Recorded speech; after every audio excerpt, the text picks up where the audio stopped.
Carane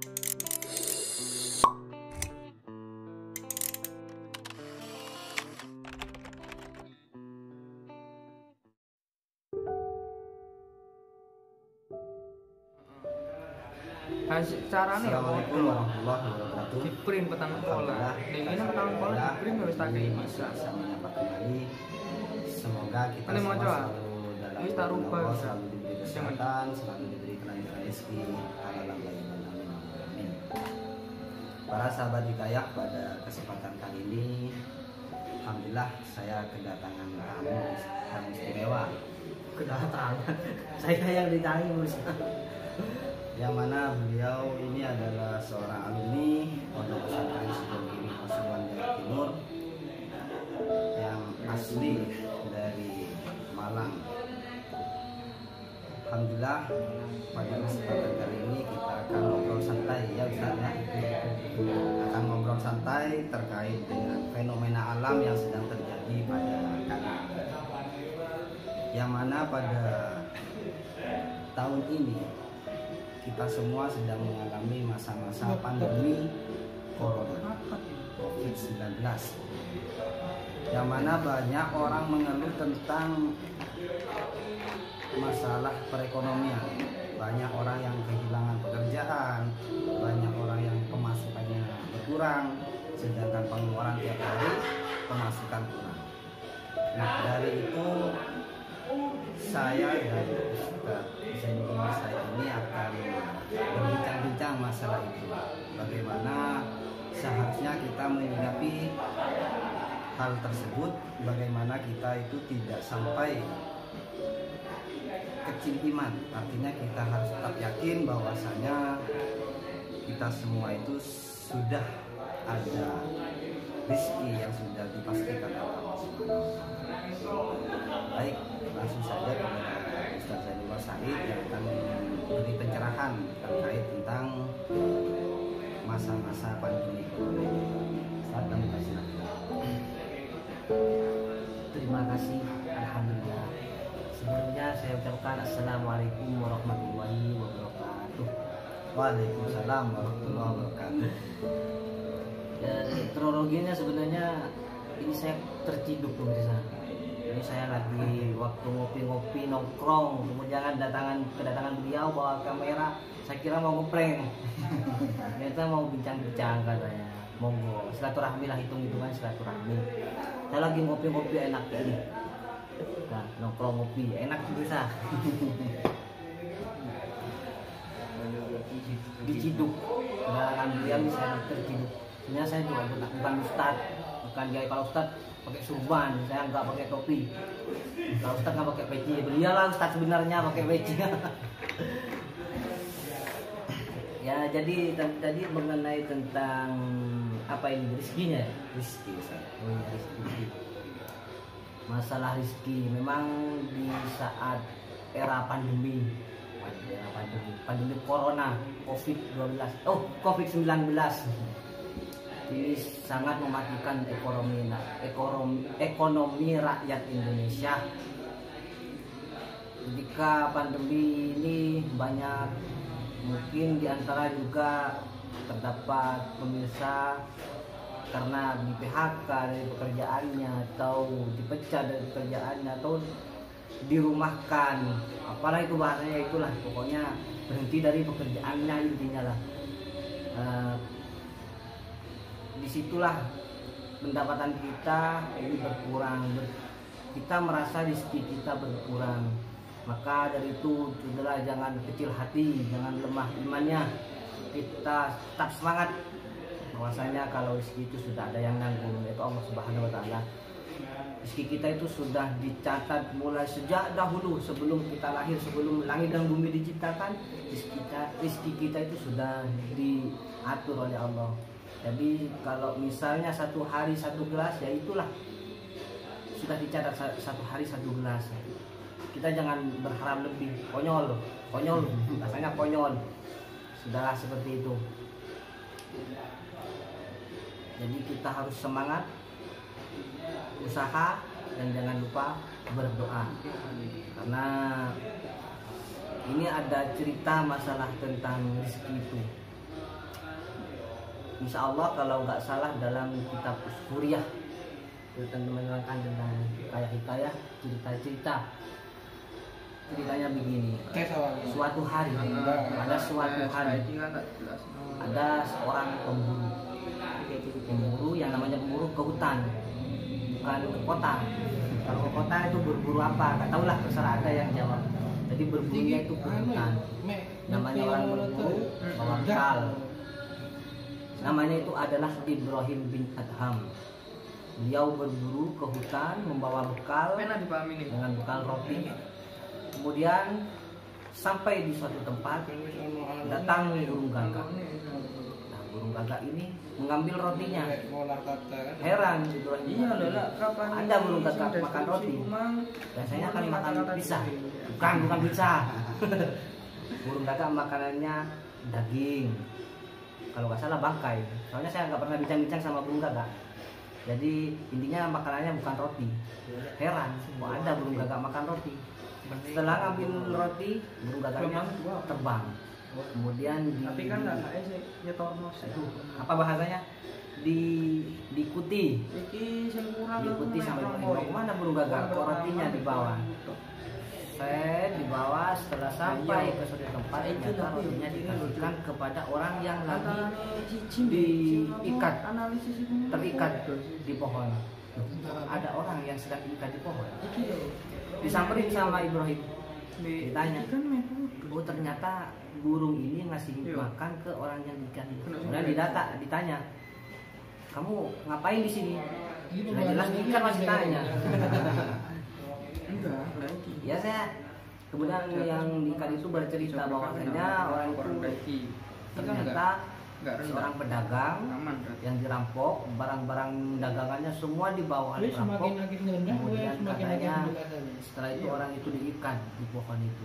Sebenarnya kata yang diikat, orang yang diikat tadi, sebenarnya saya ini sudah 1 minggu diikat di sini, cuman alhamdulillah saya nggak pernah merasa kelaparan. Kok bisa? Nggak makan, bisa nggak lapar. Dalam benak pikirnya sang Ibrahim begitulah. Dia bilang bahwasanya yang ngasih makan setiap hari itu adalah burung gagak tersebut. Oh jadi burung gagak yang ngambil rotinya itu dikasihkan kepada orang ini. Disitulah Ibrahim bertaubat, dan dia bertobat dan berpikir bahwasanya meskipun dalam keadaan apapun yang namanya makan itu sudah dijatah oleh Allah. Jadi dari inti cerita tersebut bahwasanya janganlah kita merasa kekurangan rezeki dalam apapun, dalam keadaan apapun. Dalam keadaan di lockdown kita kan merasa kekurangan rezeki, pasti ada datang rezekinya, nggak mungkin kekurangan makan. Jadi jangan kecil hati, jangan lemah sampai melemahkan imannya, apalagi jangan sampai berpikiran, ya Allah, mana katanya kamu maha pemberi rezeki, kok saya masih melarat terus, masih miskin terus. Jangan seperti itu, murtad nanti kamu bisa murtad imannya, hancurlah sudah. Hancur. Jangan sampai mempunyai pikiran seperti itu. Jadi kita tetap harus bekerja semangat dan berdoa, usaha dan berdoa. Karena Haji Roma Irama pernah berkata, bukan bersabda ini, berkata. Oh ya, bernyanyi. Itu nyanyiannya. Perjuangan harus disertai doa. Kama qala Roma Irama. Berjuang harus disertai doa, karena kalau berjuang tanpa doa konyol, zong. Apa yang kita juangkan kalau nggak sambil berdoa, karena yang menentukan itu adalah Allah Subhanahu wa Ta'ala. Juga sebaliknya, berdoa harus disertai berjuang. Kalau berdoa saja, mungkin kita berdoa 1 bulan 1 malam, 1 bulan penuh kita berdoa, nggak bekerja, nggak usaha, nggak mungkin ada uang turun dari langit. Ya Allah, berikanlah rezeki yang melimpah kepada hamba. Selama 1 bulan, 7 bulan, 1 tahun pun nggak akan ada uang jatuh dari langit. Gitulah bisa. Sudahlah, jangan kecil hati, jangan sampai lemah iman Anda. Teruslah perkuat iman Anda bahwasanya yang mengatur rezeki itu adalah Allah Subhanahu wa taala. Juga ada lagi yang bisa. Ada satu cerita juga. Ada burung di punggungnya itu ada tombaknya. Kita kuliah bisa dilihat sendiri nanti. Di kitab Ushuri itu juga ada tentang masalah rezeki. Terus di burung ini di punggungnya ada tombaknya, terus di perutnya katanya ada tombaknya juga, warnanya hijau. Entah, saya nggak pernah ketemu selama hidup, mulai lahir sampai sekarang nggak pernah ketemu. Ada yang memang ada dari kaya di dalam kitab Ushuri itu ada, tapi saya nggak pernah ketemu.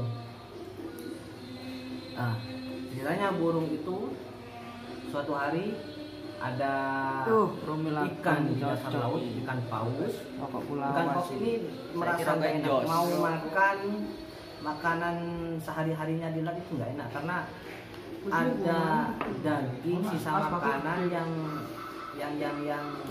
keselilitan. Yang apa itu maksudnya, keselilitan lah, ikan pausnya keselilitan, itulah intinya. Keselilitan di giginya, entah habis makan daging apa itu, daging onta kali, mungkin bisa jadi daging onta. Sampai keselilit. Datanglah burung. Ketika merasa nggak enak, ikan ini naik ke dasar, naik ke permukaan laut. Kami mangap-mangap gini. Datang burung, saya dalam burung, kemudian burung itu datang, dimakanlah oleh burung tersebut. Sisa-sisa makanan yang keselilit di giginya paus tersebut dimakan sampai habis. Setelah itu kembali lagi ke dasar laut, ikannya merasa lega, sudah gak ada yang ganjel-ganjel lah di mulutnya, sudah lega. Makan sepuasnya, makan hidangan apapun di dasar laut, ikan pausnya lega, enak, gak ada yang ganjel-ganjel di mulutnya. Kemudian burung itu juga merasakan bahwasanya sudah kenyang, sudah menemukan makanan yang ada di giginya ikan paus tersebut. Inti cerita saja. Inti ceritanya, kita juga jangan sampai bingung lah. Gak ada kerjaan, gak makan, gak ada kerjaan, gak dapat uang, gak usah bingung. Nanti ada aja yang jalan menuju lancarnya rezeki Anda, jalan menuju Anda mendapatkan rezeki, mendapat makan, itu pasti ada. Dijamin. Jangan sampai patah hati. Waduh, patah hati. Jangan sampai patah semangat karena kurangan makan, enggak akan kurang makan, dijamin sudah. Berarti setiap momen contoh mungkin di sekitar Anda, mungkin saudara Anda atau sahabat Anda atau teman Anda, pemirsa semua, ada yang berangkat ke luar negeri, Taiwan, Hong Kong, Amerika Serikat, Arab, satu ya, keliling dunia. Cuma dari kerjaan kata menumpang mungkin, dan tapi kan apinya. Tapi setelah pulang itu nggak ada hasil, nggak ada apa-apa, ya rumahnya tetap seperti itu. Nah itulah bahwasanya rezekinya itu ya cuma segitu jatahnya. Juga mungkin ada di sekitar Anda semua tukang beca atau pedagang itu kaki lima yang keliling-keliling, tapi bisa beli mobil, bisa beli pesawat. Kerjanya ya cuman remeh lah, tukang beca lah, tukang ojek. Tapi dia bisa beli semua lah apa yang katakanlah kaya raya dengan pekerjaannya. Itu memang karena rezeki kita sudah dijatah oleh Allah Subhanahu wa taala. Meskipun kita kerja keras sekeras apapun, satu hari satu malam 24 jam tidak berhenti bekerja, kalau rezekinya dijatah 1 sendok, ya cuma dapat 1 sendok. Sebaliknya kerjaan kita remeh, cuma ini aja. Tapi kita bisa beli Ka'bah, kok beli Ka'bah? Jauh. Kita bisa berangkat haji, berangkat umroh. Nah, karena rezeki kita sudah dijatah oleh Allah seperti itu. Intinya kita sebagai hamba Allah, sebagai makhluk hidup, bekerja dan berusaha, dan jangan lupa berdoa. Tawakal sudah kepada Allah. Jangan sampai melupakan iman Anda. Jangan sampai apalagi Anda menyalahkan Allah. Allah yang maha karena Allah Ta'ala itu maha kaya raya. Minta apapun sama Allah nggak akan mengurangi sedikit pun kekayaan Allah. Minta saja kepada Allah. Jangan sampai menyalahkan Allah bahwasanya rezeki Anda itu hilang, Anda nggak dapat rezeki, nggak dapat uang. Jangan sampai menyalahkan Allah. Mungkin seperti itu. Semoga bahasa saya ini bisa dipaham pemirsa saya. Saya mohon maaf bahasa Indonesia saya agak ruwet, agak bulat, hancur bahasa saya, hancur bahasa Indonesia saya hancur. Karena saya lahir di Arab ya. Lahir di Arab. Dulu lahir di Arab. Jadi di Indonesia ini bahasa Indonesia ya nggak segitu lancar. Mohon maaf. Semoga dengan kata-kata yang seperti ini bisa dipaham oleh pemirsa semua. Dan semoga dari yang saya jelaskan ini bisa diambil hikmahnya. Cerita yang saya ceritakan tadi itu semoga bisa diambil hikmahnya. Karena jangan didengerin ceritanya saja, juga diambil hikmahnya, dipikir secara mendalam sampai ke hati, Semoga bisa diambil hikmahnya dan semoga menjadi ilmu yang bermanfaat. Amin ya rabbal alamin. Dan jangan lupa dukung terus channel ini. Karena channel ini insyaallah ya berkaitan dengan dakwah Islami. Jadi jangan lupa like, comment, share, subscribe. Pencet tekan tombol itu apa? Yang merah-merah, subscribe-nya. Tekan tombol subscribe-nya, ketik loncengnya. Biar memudahkan mendapat notifikasi tentang dakwah ini. Karena satu subscribe Anda, satu share Anda itu dicatat kebaikan oleh Allah Subhanahu wa taala karena mendukung dakwah Islamiyah. Amin. Insyaallah dakwah Islamiyah yang disajikan kepada Anda semua di channel ini yang bernuansa ahli sunnah wal jamaah, karena beliau adalah seorang santri luar biasa dengan ajaran ahli sunnah wal jamaahnya. Semoga kita selalu mendapatkan rahmat Allah Subhanahu wa taala. Semoga kita dilancarkan rezekinya oleh Allah Subhanahu wa taala, dilunasi semua hutang-hutang kita semua. Amin ya rabbal alamin ya Allah. Ayo aminkan Musa yang banyak-banyak hutang terutama. Amin. Semoga hutang kita semuanya segera lunas. Amin ya rabbal alamin. Sekian dari kami. Assalamualaikum. Suratul Mustaqim. Assalamualaikum warahmatullahi wabarakatuh. Waalaikumsalam warahmatullahi wabarakatuh. Alhamdulillah para sahabat kaya, barusan kita sudah sama-sama mendengarkan pencerahan dari beliau, dari Ustaz Muhammad Said. Semoga kita semua selalu bisa menerima, bisa mengamalkan dan bisa mengambil hikmah.